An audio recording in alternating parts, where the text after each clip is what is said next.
Hey. Hello. Okay, that's normal. There's no echo.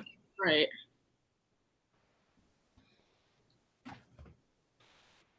Hopefully this works.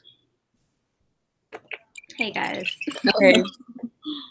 Back at it. I'm so sorry, but this is good. This is gonna be better than 15 minutes of echo. Yeah. But yeah, this is how it should be. So once these other guys join, then we'll know whose fault it is. Yep. Obviously they don't mean to, but you know what I mean. Right. It's just complicated.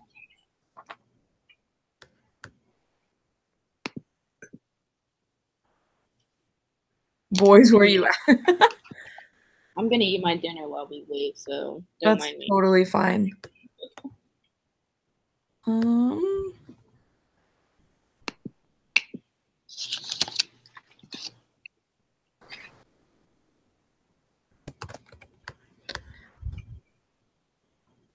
I just realized that whatever I sent it to,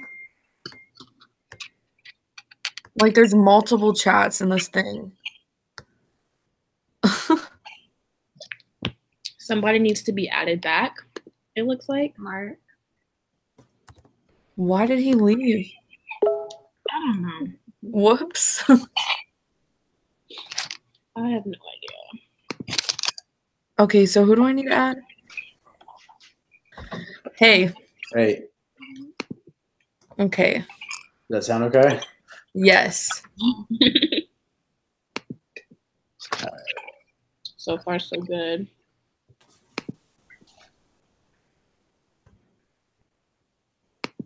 Okay, Andrew. And then Mark. Hey. Me and Tim were just going to leave you guys out of our own deal. I think not. We already made our own video. It's already we submitted. Yeah, Okay. The professor said that's fine. Yeah, these big doubles on pretzels, bro. Okay, I'm adding Mark. You have any like weird comments? I have another thing comment. I have cucumber. I don't. You want to get something for dinner? Okay, right now there's no echo, so this is awesome. Yeah, I think I figured out what Kaitlyn was saying. I couldn't hear the echo, but I think I was in like 4 calls. Okay, are we all good? Okay, we're here and everything's good. Awesome. All right, so we're gonna go ahead and start with week 1 topic, the prompt. Woo! What are the qualities of a good leader first, and then second, the qualities of a good follower. So let's start with leader. Who wants to take it away?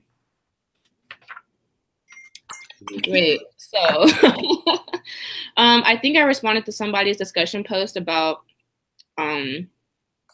like a leader has to be able to cater to everybody in their group's like learning styles and stuff like that. So that's one quality of a good leader. Like they just have to be able to like have patience and listen to everybody and know how they will work well in the group. So yeah.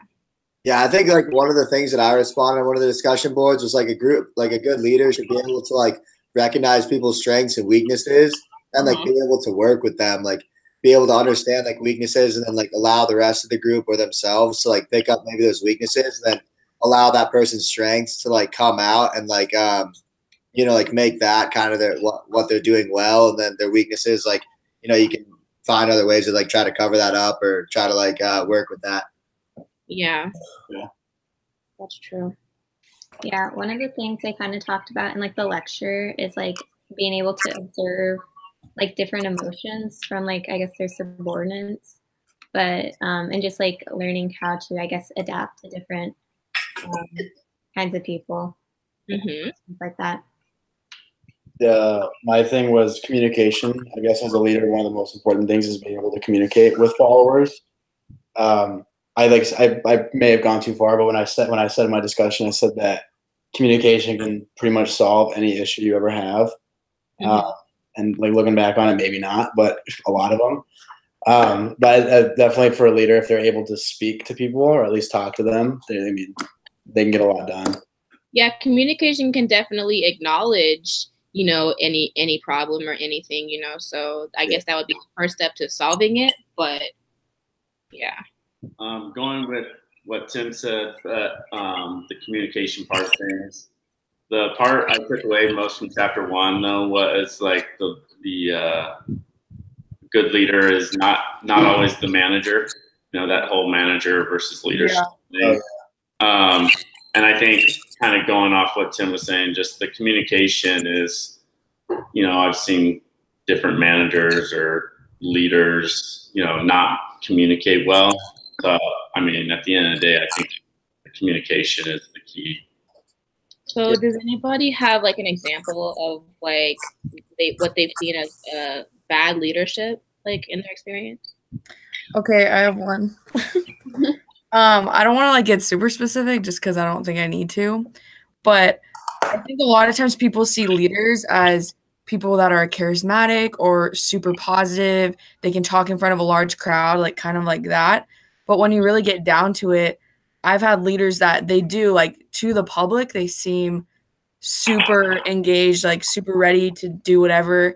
But once you're like one-on-one with them, like having different concerns or different issues, they can't step up and they're not like on your level. They don't understand you. They're not helpful. So it's almost like an act, if that makes any sense. Yeah. So it's like, yeah, I'm grateful that you're a good leader in front of a lot of people and you're kind of like telling us what to do. But it has to go back with what Mark said, that you're not just managing us as people. Like you're supposed to manage things, like manage the company. But when it comes to actual people, you need to be there as an example and to be on our level. And I appreciate when I see my leaders, like whether it be a boss or somebody where they have been in my shoes before and they know how to do my job, they know how to do my duties. And it's not just somebody being conceited or somebody telling me what to do, but rather they're like showing me goals that we're working towards together as a company or as just a group, whether or not I'm a leader or even if I'm just a follower. Right. That was a long quote that I put. I think it was like you can manage things, but you lead people. So it's like the same thing. Like you can, I mean, I guess to be more specific with it, you can like tell people how to do stuff, or you can tell them exactly what to do, like and manage them. But in order to be a leader, they actually have to like you. Yeah. But like in a situation where to the public they look amazing and they look like one of the best managers ever. Really, as a leader, they're not doing what they're supposed to because you don't follow them as well as you could. Yep. All right. Well, I figure to piggyback off of that, I think it's like kind of what I said before, like just getting the best out of people. Because like I don't know, sometimes like speaking about myself or whatever, depending on like who the leader is, like maybe not a manager, but like some people deal with like constructive criticism a little bit better, or like having like something that's a little bit more negative done just to like bring the best out of someone. So I think it's just like understanding who you're dealing with and how they like to be motivated. Because obviously, if someone like doesn't respond well to that, you wouldn't want to keep like harping on something that's like negative or positive if they're just gonna like take advantage of, let's say, if it's like positive reinforcement, or like if it's gonna be negative if they get too down, like being able to respond to the way that someone else is responding to what you're like telling them. And I think it's important to like you like everyone's an individual and you have to be able to adjust the way that you're dealing with like whoever that you're dealing with, and you can't just try to have like a universal code for like everyone. Yeah. I agree. I had like a manager back in the day where like one employee, they needed to be told like every day, like, oh my God, you're doing so well, like really just needed that positive feedback. But like with me, you could just like, if it was almost like if you did that, it'd be too much and it'd be annoying. Or like other people like really don't need to be told every day that they're doing a good job. But some people like do need that. So they were able to like recognize that and like was able to get like the best work out of the employees, I guess. So it's kind of cool to see. Definitely. Well, we can talk about what makes a bad leader then real quick. Yeah, for sure. Yeah. I mean, it seems kind of obvious what makes a bad leader. It's just kind of, people that, I mean, people that are either just rude. There's people that are rude. My biggest thing with like bad leaders that I've had is there's leaders that are like, it's not necessary to be social, but I've had like leaders or managers before that are very antisocial and they just don't really know how to talk to people. And that's probably one of my biggest like pet peeves is someone that's in a leadership role. It just like makes me think how you got in that position when you're just, a little awkward. Like you're not great at conversing with people. But I think that's why, again, like that's why I said communication was so important. But in this case, it's just knowing when to communicate and knowing how to communicate. If you don't have that, then I think it's a poor quality. For sure. Yeah. I think a big thing with like a bad leader is like I think there's like respect that comes both ways. Like I think that if you have respect as a leader for someone that you would be leading, or like vice versa, if you have respect for a leader, you guys can kind of bring the best out of like each other because you almost like want to make the other person proud, or like someone who's your leader you should look at as like a good example. Like you shouldn't look at someone who's your leader and be like, like they should be doing these things different, or like they could be doing these things different. Like I feel like a true leader is someone who like, if you have to like be under their leadership, you should be proud of like the fact that they're almost representing like, let's say the company as a whole. You shouldn't want to look at them as someone who's like, like, oh, I wish they weren't like this, or I wish they would do things differently. And then if a good leader, if he's doing those things, should like listen and kind of understand those things and almost like just create a good example for the people they are leading. So then you can have the respect of the people who are like being led. Yeah. I think another I guess good quality would be like having the leader being able to, or I guess the followers being able to relate to the leader, like see themselves in the leader, like almost having them be kind of equals, but the leader obviously just having a slight upper hand or whatever, because it makes them more comfortable and more willing to, do what the leader says or follow their guidance or whatever. So like making sure there's not that huge like power imbalance, just letting them know that like they're all on the same team and like they're all like going towards one thing. It's not just like you do everything and I tell you what to do and such. So yeah. Like kind of going back to what makes a good leader. I know we're like talking about what makes a bad leader, but like having them like want to see you succeed. I think that's like probably one of the best leadership qualities. So then on the other hand, like being a poor leader would be not wanting you to succeed and just kind of, I don't know, like using them to benefit how they look. So really being like a leader and not just like a manager position. Yeah. Yeah, and it talks about that a lot in the book, just even emotions. Like if you have a good relationship, like the leader and the follower, then they're going to make better decisions, that they're going to be able to do things more efficiently. But if there's contention or people don't like each other, or a leader's not talking to a follower and a follower's not talking to the leader, that there's just going to be issues and that things aren't going to get done the way that they need to be. Yeah. To bounce off what Kaitlyn was saying, the best leaders, going back to best or good qualities, the best leaders that I've worked with are guys that bring, or ladies that bring you up and try and help create leaders out of everyone. Yeah. Definitely. So I guess we can switch to followers now. What makes a bad follower and a good follower?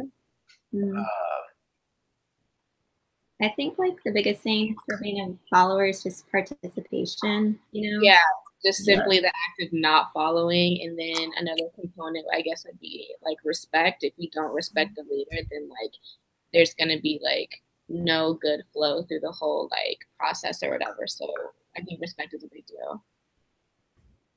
I'd say it's important, like as a follower, and I think someone was saying it earlier, for what creates a good leader is like if a good leader is going to empower you, to just know like that you're not always going to be someone who like needs to be following or like needs to be told what to do, but to almost like take the lessons that you learn as a follower and then try to like better yourself and almost like look forward to one day that like you might have to lead people. So just understanding all those experiences can add up to like you eventually once being a leader. And I think like if you are in a leadership position, like things like that, you really start to appreciate, because like if you were to tell someone something like as a leader, like to a follower, if that's what you want to call it, like, you know, you need to start to do this, like these things differently for them to like understand why you're asking them to do that. And then like try to make the changes to make the leader's job easier. Yeah.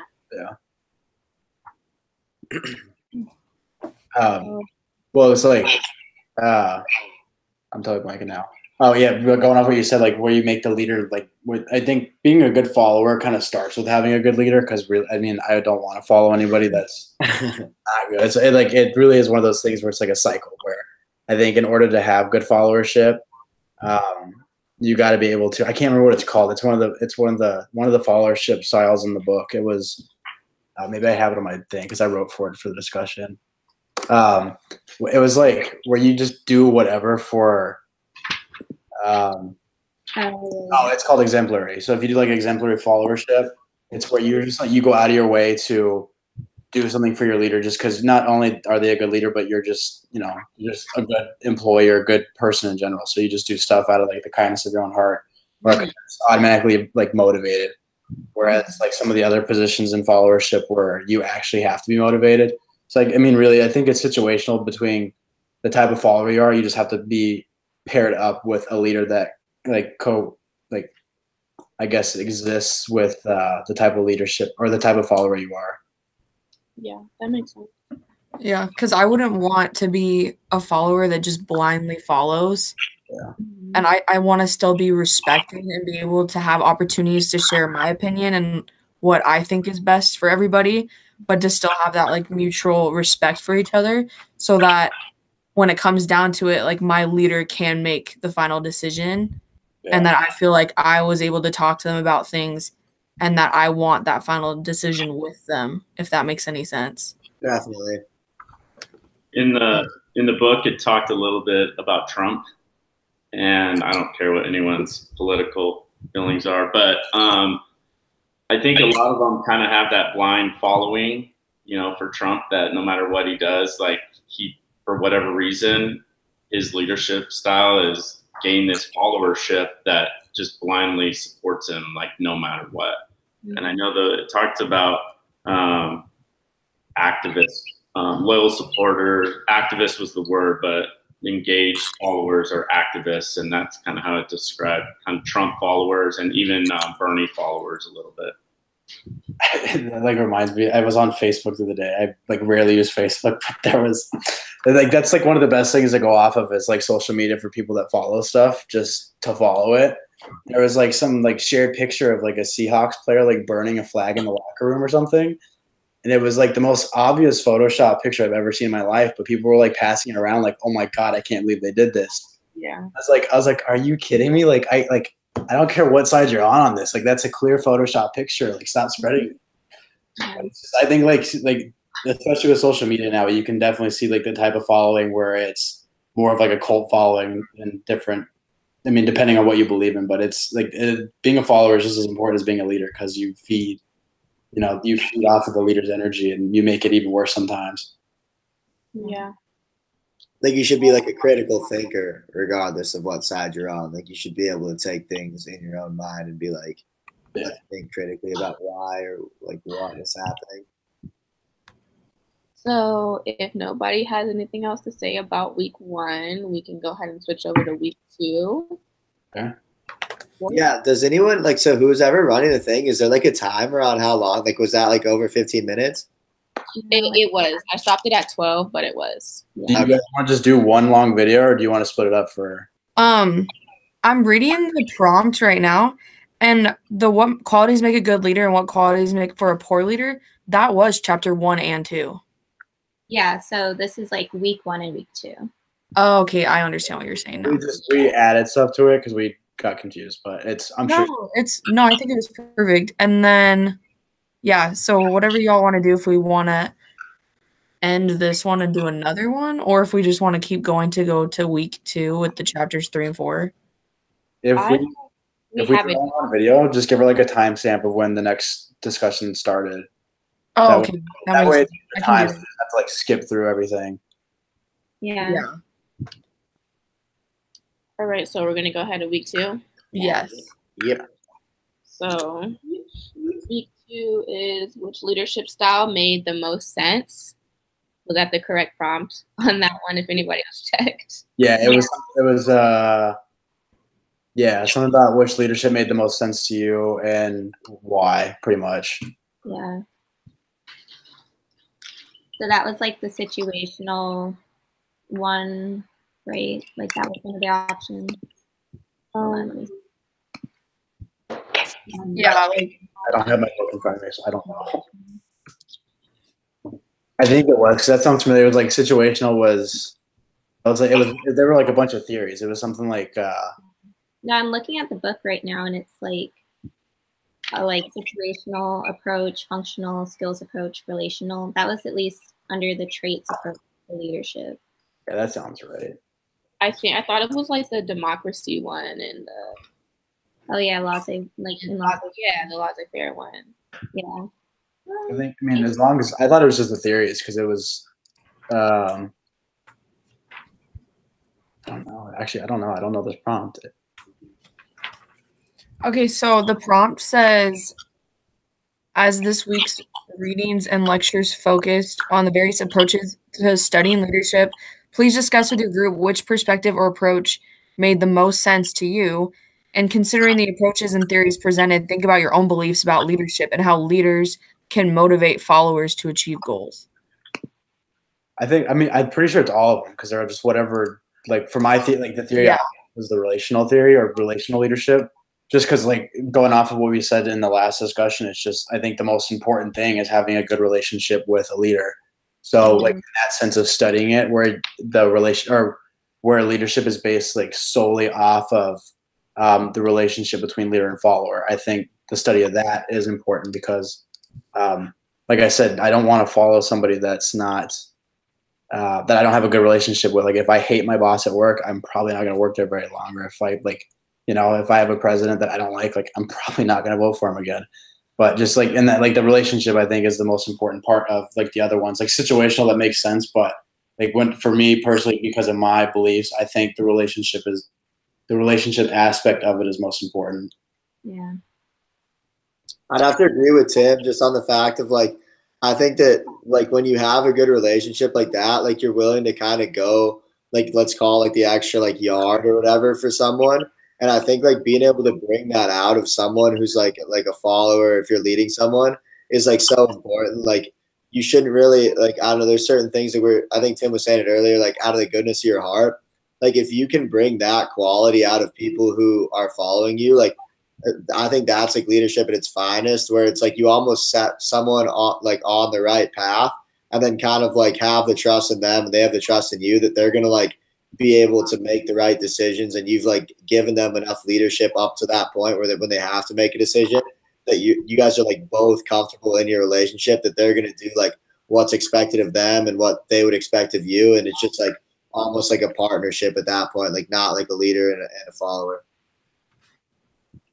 Yeah, I forgot to mention, because it said list an example, but there was actually we have at a place I used to work at, we had a manager where I would definitely say she was a leader to us, but there was one specific instance where she came up to a lady that was working and she said, "Hey, you're doing a terrible job this month. Your numbers are low and you're supposed to do this and that." And the lady was like, "Well, I don't know how I'm supposed to fix that." And I don't she's like, "Am I supposed to do that?" And she's like, "Well, yeah." She's like, "Well," and then the lady that was in trouble was like, "Well, will it make you look good?" And the manager was like, "Yeah, it'll help me out a lot, but I mean, it's gonna help you, but it'll make me look better too." And she's like, "Oh, okay, I like you. So I'll do it just so you look good too." So I think in an instance like that, if you have a good relationship with a leader and follower, it's a way to motivate them. So that's a good way to motivation for whatever it says. It's for motivating them to achieve goals. So if you have a good relationship with them, they'll do it because they like you. So if we're supposed to share an example, I guess I'll have a negative example. I don't know, it's been a couple of years, but a place where I used to work at, all the managers were relatives. And it was kind of funny because you could tell they would have you could just know that they would have discussions about people behind their back, because like anything that would happen, they would almost like look at each other and be like, yeah, that's like what we thought. Like, and it's just like one of those things where like when that's the type of relationship that's like the higher up, like it almost like comes the other way too, where it's like if something were to happen wrong, like you'd almost look at someone else, like at your coworker, like someone who wasn't a manager, and kind of be like, yeah, you know, like this is what we talked about with them too. And then it just creates kind of like a divide, as opposed to like open communication and being able to like say those things to each other instead of like going behind people's back and like just like not being upfront about what the problems really are. Yeah. So there's lots of different things in the book just about the different approaches to leadership. And I thought some of them were interesting, like the traits approach to leadership. It's basically talking about how physical and psychological features were the best indicators to see if you had potential to be a leader. But I feel like that's kind of, I don't know how to explain it, but just that. Yeah, I know what you mean. There's people that are, to me, that are born just natural leaders, that is kind of just in their blood, and they're really good at working with people and doing that kind of stuff. But then at the same time, I feel like being a leader can totally be learned, that you maybe could be insecure, maybe not sure how to work with people, but as you keep going and keep progressing in work or in just different professional things, that you can become a successful leader just out of experience and practice. And so that, I thought that was interesting, that there was like a whole section about the traits approach and how I feel like you can acquire the traits to become a leader, and it's not necessarily just if that's who you are as a person. Yeah, definitely. Yeah, I know I was like super shy in high school, and then like I kept working and like kind of got promoted at work and stuff. So like having that confidence and like kind of being in that situation and learning how to deal with people, then I was able to like take on more leadership roles like in groups at school or whatever. So yeah, I kind of agree with that, I guess. I do as well. I worked with someone that was a lot like Kaitlyn saying she was, where just kind of really introverted.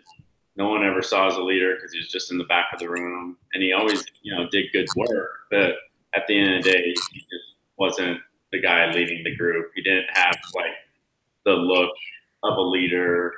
But now he's been like in management for 3 years, and everyone loves him because he does great work. And so it's not.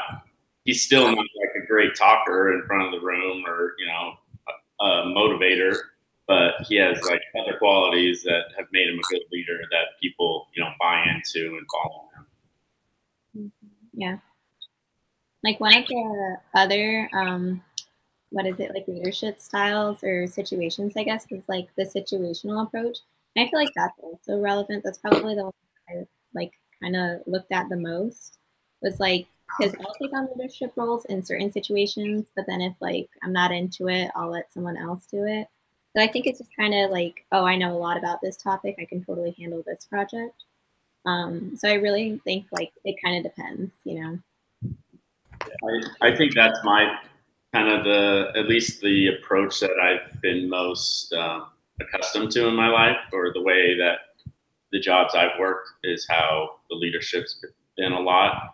I know, like currently, like my boss at times now will just disappear when it's like, oh, I need your help, and he just disappears. And then other times he's like right there on the front rooms. And I think it's kind of a mind thing on his part, but it's definitely different in situations.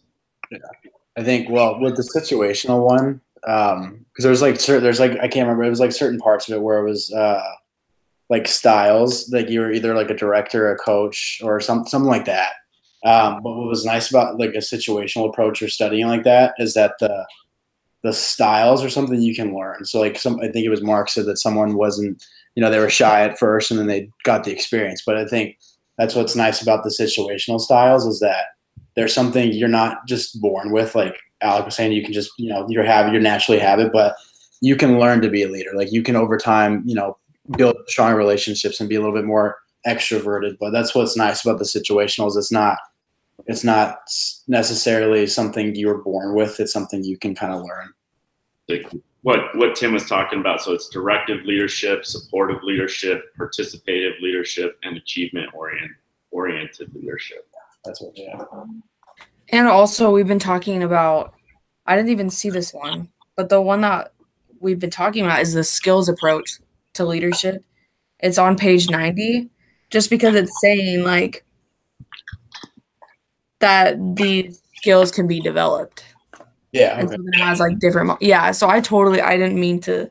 So I was talking about the traits one earlier, but the skills one is saying that you can develop those. Yeah.